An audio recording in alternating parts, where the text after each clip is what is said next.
Hello friends, welcome back my channel from অনার্বল চ্যানেলে আরও একবার স্বাগত জানাচ্ছি। আজকে আমার টপিকস হচ্ছে এইচভ্যাক সিস্টেম। এইচভ্যাক সিস্টেমে এটা আমার দ্বিতীয় ভিডিও। এখানে আমি জাস্ট ওয়ার্কিং প্রসিডিওরটা অর্থাৎ এইচভ্যাক সিস্টেমে কিভাবে কাজ করা হয় সেই কাজটা নিয়ে ডিটেলস আলোচনা করব, কাজটা নিয়ে ব্যাখ্যা করব এবং এইচভ্যাক সিস্টেমের যে মেইন রিকোয়ারমেন্টগুলো আছে বা মেইন পয়েন্টগুলো আছে যেটা হ্যান্ডেলিং করার দরকার ফার্মাসিউটিক্যাল এরিয়াতে, সেই মেইন পয়েন্টগুলো নিয়ে ছোট ছোট আলোচনা করব। তো আশা করছি ভিডিওটি সবারই খুব ভালো লাগবে। আর যদি ভালো লাগে একটা লাইক করবেন, শেয়ার করবেন এবং যারা এখনও আমার চ্যানেলটি সাবস্ক্রাইব করেননি প্লিজ সাবস্ক্রাইব মাই চ্যানেল। আর যারা সাবস্ক্রাইব করেছেন তাদেরকে জানাচ্ছি অসংখ্য ধন্যবাদ। তো ভিউয়ার্স, শুরু করি আজকের টিউটোরিয়ালটি। এইচভ্যাক সিস্টেমের উপর অলরেডি আমি বেসিক একটা ভিডিও তৈরি করে রেখেছি আমার চ্যানেলে, যেটার লিঙ্ক আমি টপ আপে দিয়ে দেবো। So basics of HVAC system অর্থাৎ এইচভ্যাক সিস্টেমের ফুল ফর্ম হচ্ছে হিটিং, ভেন্টিলেশন, এয়ার কন্ডিশনিং। এই তিনটা পার্ট নিয়ে এইচভ্যাক সিস্টেমটা মূলত কি হয় আপনার তৈরি হয়। এইচভ্যাক সিস্টেম বা এইচভ্যাক সিস্টেমের প্র্যাকটিসটা মূলত ফার্মাসিউটিক্যাল ম্যানুফ্যাকচারিং এরিয়া এবং ফার্মাসিউটিক্যাল কোম্পানিগুলোতে করা হয়, কারণ ফার্মাসিউটিক্যাল কোম্পানিগুলোতে এক্সট্রা কেয়ার নেওয়া হয় ক্লিনিং ভ্যালিডেশনের উপর বা ক্লিনিংয়ের উপর, কারণ সেখানে যেহেতু আপনি হেলথ রিলেটেড প্রোডাক্ট ম্যানুফ্যাকচার করছেন, সো ক্লিনিংটা খুবই ম্যান্ডেটরি এবং সেখানে জিএমপি কর্তৃক অনেক রুলস আছে যেগুলো ফলো করতে হয় এবং অবশ্যই এনশিওর করতে হয় যে এই সিস্টেমটা আপনি কি করেছেন, আপনার কোম্পানিতে তৈরি করেছেন বা আপনার কোম্পানিতে আছে, ইনপুট আছে এবং সেটার থেকে আপনি ট্যাবলেটটা কি করছেন, ট্যাবলেট বা বিভিন্ন ধরনের ডোজেস ফর্ম ম্যানুফ্যাকচার করছেন। সো এখানে অনেকগুলো পার্ট মিলিত, আমি যেমন বলেছিলাম হিটিং, ভেন্টিলেশন, এয়ার কন্ডিশনিং থাকে। এখানে এয়ার কন্ডিশনিংয়ের জন্য আলাদা চেম্বার থাকে, যেখানে এয়ারটাকে চেষ্টা করা হয় 99% মাইক্রো অর্গানিজম ফ্রি রাখার। পাশাপাশি এয়ার হ্যান্ডেলিং ইউনিটেও সেম, এবং আপনার যে অন্যান্য যে লিঙ্কগুলো আছে লাইক হিউমিডিটি কন্ট্রোলে রাখা, টেম্পারেচার কন্ট্রোলে রাখা, এই জিনিসগুলো কিন্তু ফলো করা হয় থ্রু এইচভ্যাক সিস্টেমের মাধ্যমে। আর আপনি যখন এইচভ্যাক সিস্টেম আপনার কোম্পানিতে ইনপুট করবেন তখন এটা ডকুমেন্টেড হয়ে যায় যে আপনার যে ম্যানুফ্যাকচারিং এরিয়া থেকে যেটা ম্যানুফ্যাকচার হয়ে আসছে সেটা কিন্তু অবশ্যই হেলথের জন্য বেনিফিটাইট হবে এবং আপনি সেই জিএমপি কর্তৃক যে রুলস এবং রেগুলেশন আছে সেগুলো সবই আপনি ফলো করে তারপর ম্যানুফ্যাকচারিংয়ে আসছেন। তো এই বেসিক ভিডিওর তো লিঙ্ক আমি দেবো, অবশ্যই সেটা দেখবেন। তো আজকে আমার কাজ হচ্ছে এইচভ্যাক সিস্টেমটা আসলে কিভাবে কাজ করে তার বেসিক ওয়ার্কিং প্রসিডিওরটা নিয়ে ছোট ছোট কিছু কথা বলা এবং কি পয়েন্টসগুলো নিয়ে, অর্থাৎ এইচভ্যাক সিস্টেম মূলত কোন জিনিসগুলোকে কঠোরভাবে নিয়ন্ত্রণ করে সেই বিষয়টা নিয়ে আলোচনা করব। প্রথমে যেটা হচ্ছে, first the system collects fresh air from outside the plant from where it is filtered using a filter. অর্থাৎ এই এইচভ্যাক সিস্টেমের যে এয়ার হ্যান্ডেলিং ইউনিটটা আছে তার প্রথম কাজ হচ্ছে এনভায়রনমেন্ট থেকে এয়ার কালেক্ট করা এবং সেই এয়ার থেকে কি করা, সেই এয়ারটাকে ফিল্টার করা। কারণ আমরা জানি এয়ারে বিভিন্ন ধরনের পার্টিকেলস থাকতে পারে, এয়ারবোর্ন পার্টিকেলস, যেগুলো আমরা চোখে দেখতে পাই না। অনেক সময় মাইক্রো অর্গানিজম থাকতে পারে, যেহেতু ম্যানুফ্যাকচারিং এরিয়া কন্টামিনেশন যাতে না হয় সেজন্য অনেক সময় ম্যাটেরিয়ালও থাকতে পারে লাইক এপিআই, যেগুলো হচ্ছে পাউডার ফর্মে থাকে, অনেক সময় হয়তো বা উড়ে যেতে পারে। এই ধরনের যে প্রোডাক্টগুলো, এগুলোকে কি করার জন্য, এয়ারটাকে এক কথায় এয়ারকে ডাস্ট ফ্রি করার জন্য, পলিউশন ফ্রি করার জন্য, মাইক্রো অর্গানিজম ফ্রি করার জন্য আমার প্রথম কাজ হবে তাকে ফিল্টার করা। দেন এখানে কিন্তু ফিল্টারটা কিভাবে করা হয়, হেপা ফিল্টারের মাধ্যমে। হেপা ফিল্টারের উপরও একটা ভিডিও আমার চ্যানেলে আছে, যেটা আমি এখানে লিঙ্কটা অবশ্যই শেয়ার করে দেব টপ আপে। So next points হচ্ছে here the cooling coil gets rid of excessive humidity and takes it out through the drainage system.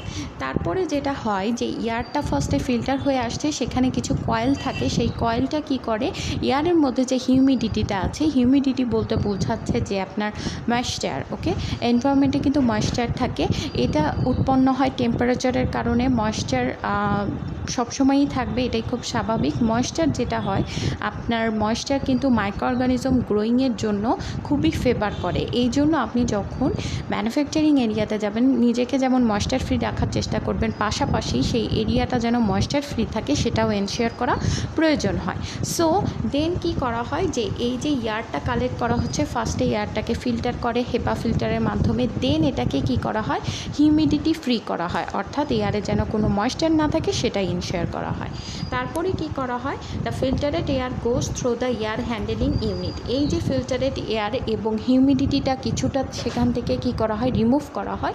এই এয়ারটা এয়ার হ্যান্ডেলিং ইউনিটের মাধ্যমে কি করা হয়, সার্কুলেট করা হয়। ওকে, সো সার্কুলেট বলতে আপনার যে পুরো এরিয়া আছে বা আপনার যে ইন্ডাস্ট্রিটা আছে, সেই ইন্ডাস্ট্রিটাতে এয়ারটাকে কি করা হয়, সার্কুলেট করা হয়। এর থেকে কিন্তু বোঝা যাচ্ছে যে আমরা যে নর্মাল এয়ারটা মানে পেয়ে থাকি এনভায়রনমেন্টে, সেই এয়ারটা কিন্তু ম্যানুফ্যাকচারিং এরিয়া বা ফার্মাসিউটিক্যাল ইন্ডাস্ট্রির এরিয়ার মধ্যে এক্সিস্ট করে না।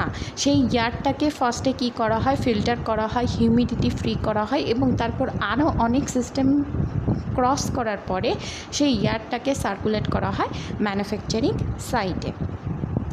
দেন কি হচ্ছে, নেক্সট হচ্ছে the air handling unit then supplies the filtered air to different rooms within the manufacturing plant. অর্থাৎ এই যে ফিল্টারেশন করা হলো, তারপর হিউমিডিটি ফ্রি করা হলো, তারপর এই এয়ারটাকে বিভিন্ন ম্যানুফ্যাকচারিং রুমে সার্কুলেশন করা হয়। ওকে, সো দেন কি করা হচ্ছে, the air supply to each room is determined by the temperature and humidity that is recorded in the room. Now point is that এই যে এয়ারটা আমি কালেক্ট করে নিয়েছি, এই এয়ারটা আমি কি করলাম, ফিল্টার করেছি। সো ফিল্টার করার থেকে বোঝা যায় যে এয়ারটা বলা যায় চেষ্টা করা হয় 99% মাইক্রো অর্গানিজম ফ্রি রাখার জন্য বা যে কোনো ধরনের ডাস্ট ফ্রি রাখার জন্য, পলিউট ফ্রি রাখার জন্য।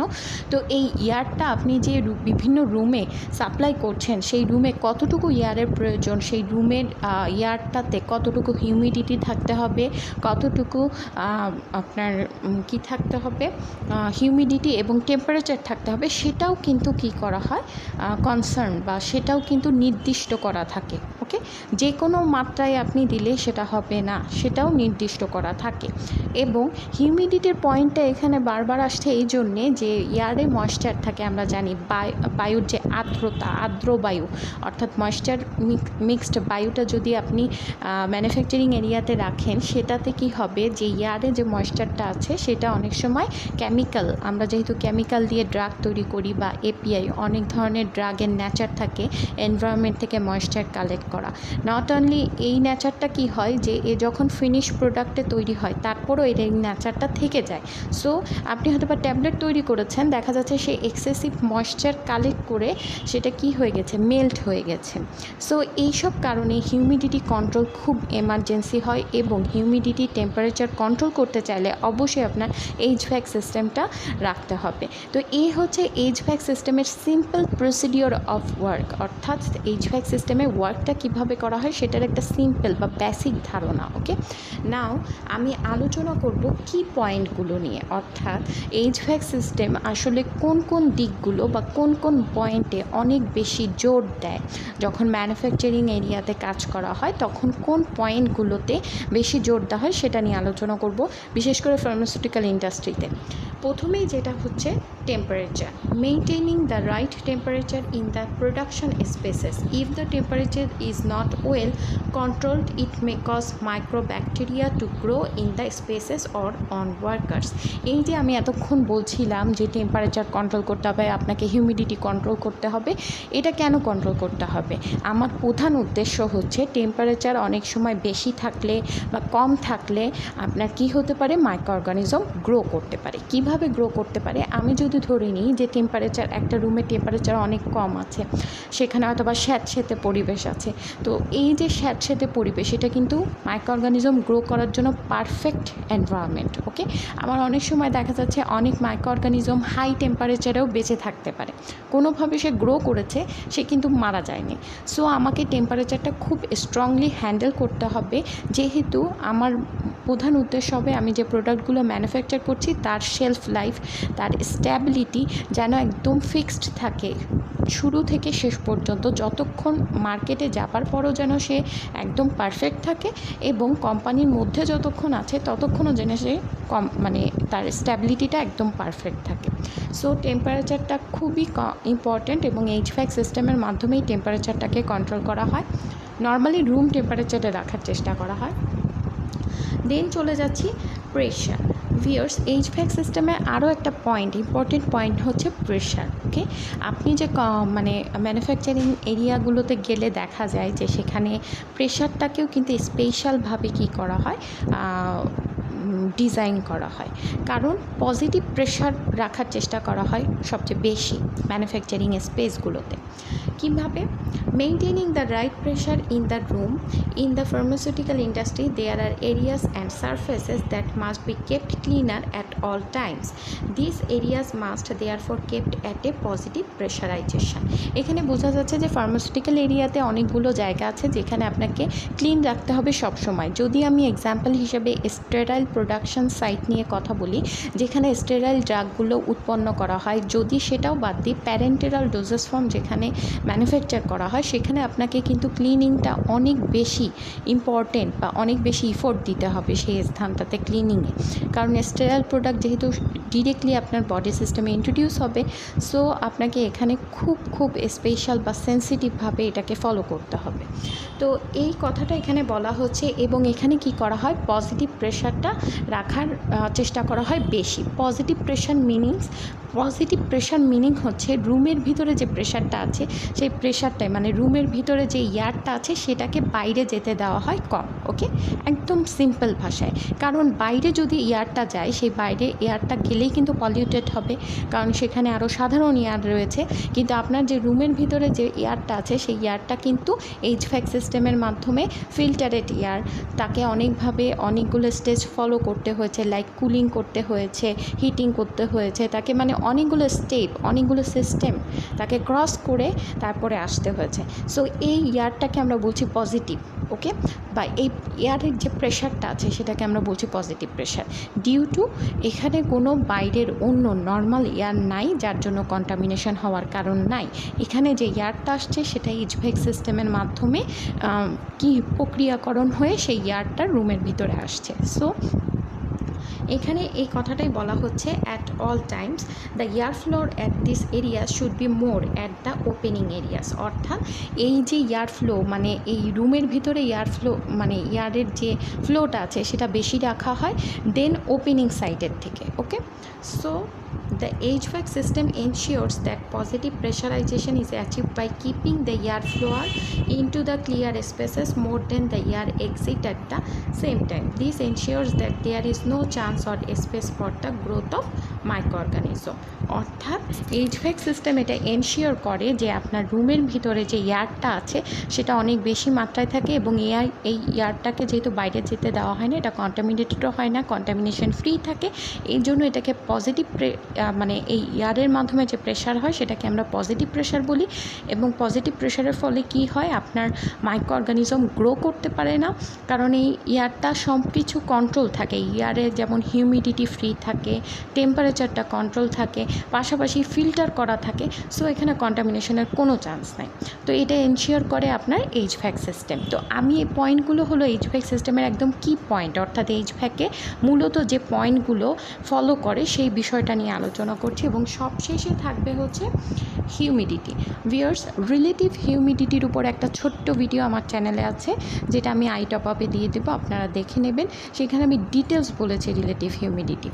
এখানে শুধু হিউমিডিটির সম্পর্কে, controlling the moisture in the manufacturing spaces is achieved by the installation of dehumidifier. অর্থাৎ এই যে ময়েশ্চার, হিউমিডিটি বলতে ময়েশ্চার বোঝায়, যেটা এনভায়রনমেন্ট এয়ারে থাকতে পারে, আপনার এনভায়রনমেন্টে প্রেজেন্ট থাকতে পারে, অর্থাৎ এয়ারের মধ্যে যে ময়েশ্চারটা থাকে সেটাকে আমরা হিউমিডিটি বুঝি। তো এই হিউমিডিটিটাকে আপনি কিভাবে সরাবেন বা কিভাবে রিমুভ করবেন, সেটা হচ্ছে ডিহিউমিডিফায়ার বলে একটা ইনগ্রিডিয়েন্ট অ্যাটাচ করা হয়, যার কাজ হচ্ছে এয়ার থেকে ময়েশ্চারটাকে বের করে নিয়ে আসা বা রিমুভ করে দেওয়া। তাহলে কি হচ্ছে, আপনার এয়ারটা হিউমিডিটি ফ্রি হয়ে যাচ্ছে। এখন পয়েন্ট হচ্ছে হিউমিডিটি থাকলে কি হয়, এয়ারে যদি ময়েশ্চার বেশি থাকে সেক্ষেত্রে আপনার ম্যানুফ্যাকচারিং এরিয়াতে অনেক ধরনের সমস্যা হতে পারে। অনেক ধরনের প্রোডাক্ট থাকে যারা কি করে, এনভায়রনমেন্টের এয়ার থেকে ময়েশ্চার নিয়ে ময়েশ্চার গেইন করে। যদি ময়েশ্চার গেইন করে সেক্ষেত্রে ট্যাবলেট ফুলে যাবে, ফেটে যাবে, ভেঙে যাবে। ফর এক্সাম্পল একটা যে ডোজেস ফর্ম সম্পর্কে আমি বললাম, তো এরকম মানে মোট কথা যে ডোজেস ফর্মটা আপনি তৈরি করছেন সেটাতে যদি হিউমিডিটি প্রেজেন্ট থাকে সেই ডোজেস ফর্মের স্ট্যাবিলিটিটা অনেকটাই কমে যাবে। ওকে, স্ট্যাবিলিটি থাকবে না বললেই চলে, এবং এটার শেলফ লাইফও কমে যাবে। এটার যে আপনার যে কারণে আপনি এটাকে প্রডিউস করেছেন সেটাই নষ্ট হয়ে যাবে। হয়তো বা দেখা যাচ্ছে যে ময়েশ্চার গেইন করে নরম হয়ে যেতে পারে, মেল্ট হয়ে যেতে পারে, অনেক সময় এমন হতে পারে যে ফুলে যেতে পারে, বড় হয়ে যেতে পারে।